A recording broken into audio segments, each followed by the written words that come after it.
Encik Muhammad Nasir bertanya, adakah risiko untuk bius separuh lebih tinggi untuk pesakit yang ada sakit jantung?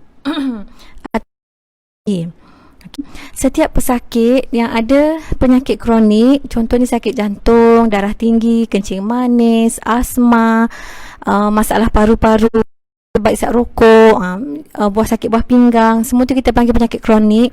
Memang doktor bius akan periksa, akan assess dengan sebaik mungkin, sebabnya risikonya memang lebih tinggi berbanding orang yang tidak ada masalah kesihatan.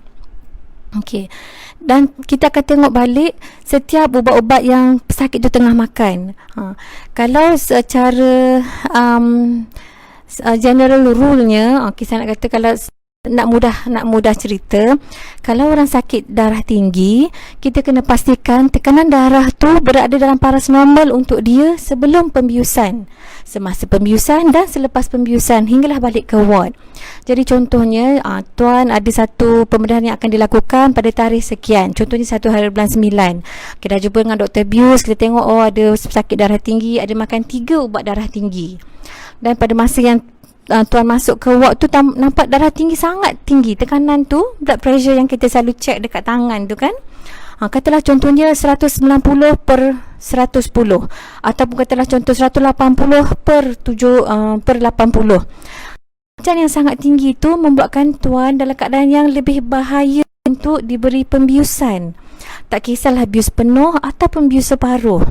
Sebaik mungkin kita akan adjust, sama ada tambah ubat tahan sakit, kalaulah tengah sakit pun jadi kita akan sakit tu telah dirawat dengan baik, jadi tak berapa sakit, ada kemungkinan ubat darah tinggi tak cukup, kena tambah ubat darah tinggi, ataupun ada masalah-masalah lain. Jadi kita akan pastikan tekanan darah tu berada dalam paras yang normal, yang biasa untuk pesakit tu. Tak kisahlah untuk bius paruh atau bius penuh, sama sahaja. Kita kena ingat, memang doktor akan plan. Okey, kita akan periksa pesakit, kita bagi sekian plan. Ini pembedahan dekat kaki. Kita kata okey, insya-Allah yang terbaik adalah kita nak bagi bius paruh. Okey, tetapi katakanlah ada masalah pada hari tu, kita bagi bius paruh tapi pesakit ada rasa sakit lagi selepas tu. Jadi kita tak bolehlah nak biarkan bius paruh tu tak berapa jalan dan doktor teruskan pembedahan. Jadi ada kemungkinan bius separuh kita kena convert menjadi bius penuh. Ataupun contoh lain, katakanlah macam nak buat pembedahan tu, kita bedah bajet dalam 1-2 jam insya-Allah habis. Jadi kalau 1-2 jam tu untuk bius separuh, okey, memang di jalan cukup lah untuk tempoh masa 1-2 jam. Tapi tengok-tengok semasa pembedahan dijalankan, ada beberapa masalah yang baru timbul, pembedahan tu terpaksa dipanjangkan jadi 3 hingga 4 jam. Jadi pada masa tu mungkin pesakit dah mula rasa sakit, kita dah kena convert lah ke bius penuh. Jadi walaupun kami rancang, okey, kita nak bagi bius paruh untuk encik, tapi kena sentiasa bear in mind, doktor bius memang akan terangkan ada kemungkinan jika timbullah apa-apa keperluan, kita terpaksa convert ke bius penuh, kita akan bagi bius penuh. Sebab pembedahan harus dijalankan, tak boleh nak bagi tuan dalam keadaan sakit untuk doktor bedah. Kan? Tak kisahlah apa-apa pembiusan, baik separuh atau penuh, kita memang kena pastikan dulu kalaulah tekanan ada darah tinggi, tekanan darah tu dalam paras yang cantik dahulu.